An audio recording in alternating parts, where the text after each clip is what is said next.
Hi, today's video is about how to reset Windows 10 without losing your data. So first of all, you have to type reset this PC in search bar and click on the open. हमारे पास settings appear हो जाएंगे। यहाँ पे आपने update and security के category में नीचे recovery पे जाना है। रिकवरी पे आप क्लिक करेंगे तो आपके पास रीसेट दिस पीसी का ऑप्शन आएगा। इसके नीचे लिखा होगा कि गेट स्टार्टेड। यहाँ हमारे पास दो ऑप्शंस आते हैं, कीप माय फाइल्स और remove everything. Here we will select keep my files, but before doing that make sure कि आपका जितना भी ड्राइव सी में डेटा है उसको आप किसी दूसरे ड्राइव में ट्रांसफर कर ले। इवन अगर आपका desktop documents downloads music pictures और वीडियोस के फोल्डर्स में कोई डेटा है तो उसको भी किसी दूसरे ड्राइव में ट्रांसफर कर ले before starting the reset process, क्योंकि ये फोल्डर्स सी ड्राइव के साथ लिंक्ड होते हैं। So after transferring all the important data from drive C to other drives we will click on keep my files. अब यहाँ दो ऑप्शंस है, क्लाउड डाउनलोड और लोकल रीइंस्टॉल। तो हम लोकल रीइंस्टॉल को सिलेक्ट करेंगे। एडिशनल सेटिंग्स हमारे पास दो तरह की अपेयर होती है। यहाँ करंट सेटिंग्स में हमें हमारे ऑप्शंस की एक समरी प्रोवाइड की जाती है जो कि हम चेंज सेटिंग्स पे जाकर चेंज कर सकते हैं। So before proceeding to next make sure कि आप चेंज सेटिंग्स पे जाकर अपने ऑप्शंस को देख ले और अपनी रिक्वायरमेंट्स के मुताबिक उसको येस और नो कर ले। Always try to read the summary and options and then click on the confirm button. Confirm करने के बाद हमें नेक्स्ट क्लिक करना है। नेक्स्ट करने के बाद हमारे पास ready to reset this PC आ जाता है। यहाँ पे हमें एक समरी में बताया जाता है कि रीसेटिंग से क्या क्या कॉज होगा। अगर हम view apps that will be removed पे क्लिक करें तो यहाँ पे हमारे पास लिस्ट होगा। इस लिस्ट में वो तमाम सॉफ्टवेयर और एप्स है जो कि हमारी रीसेटिंग के बाद हमारे पीसी से कंप्लीटली डिलीट हो जाएंगे। Now plug in the charger in PC and click on the reset option.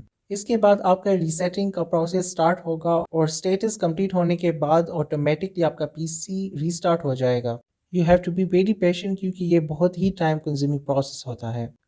Resetting के बाद विंडोज़ इंस्टॉलेशन का प्रोसेस स्टार्ट हो जाता है जो कि बहुत ज़्यादा टाइम लेता है और इस दौरान आपका पीसी कई दफ़ा ऑन ऑफ होता है। सक्सेसफुल इंस्टॉलेशन के बाद आपने अपना रीजन सेलेक्ट करना है। इसके बाद अपने कीबोर्ड लेआउट को सिलेक्ट करते हैं। अगर आपके पास इंटरनेट है तो आप डायरेक्टली भी कनेक्ट कर सकते हैं पासवर्ड देकर। अगर नहीं है तो आप नीचे आई डोंट हैव इंटरनेट को सिलेक्ट कर सकते हैं। आप कंटिन्यू विद लिमिटेड सेटअप कर सकते हैं या कनेक्ट नाउ करके इंटरनेट से कनेक्ट हो सकते हैं। इसके बाद आपने विंडोज 10 लाइसेंस एग्रीमेंट को एक्सेप्ट करना है। Then you have to select कि आप पर्सनल यूज़ के लिए इस पीसी को यूज़ कर रहे हैं या किसी ऑर्गेनाइजेशन के लिए। यहाँ आप अपना माइक्रोसॉफ्ट अकाउंट लॉग इन करके नेक्स्ट कर सकते हैं। फिर आपने अपनी पीसी का पिन कोड रखना है। तो इस तरह हमारे विंडोज़ रीसेटिंग का प्रोसेस मुकम्मल हो जाता है और हम जितने भी बाकी फर्दर ऑप्शंस है इसको अपनी रिक्वायरमेंट्स और मर्ज़ी के मुताबिक सिलेक्ट करते और फॉरवर्ड चलते जाते हैं। दिस पीसी के आइकन को डेस्कटॉप पर लाने के लिए मेरी अबव वीडियो का लिंक इस वीडियो के डिस्क्रिप्शन बॉक्स में आपको मिल जाएगा। जब हम दिस पीसी पर जाते हैं और अपने ड्राइव्स को देखें तो आप देख सकते हैं कि हमारा सिर्फ सी ड्राइव फॉर्मेट हुआ है जबकि हमारे बाकी पार्टीशंस में हमारा डेटा बिल्कुल पहले की तरह महफूज है।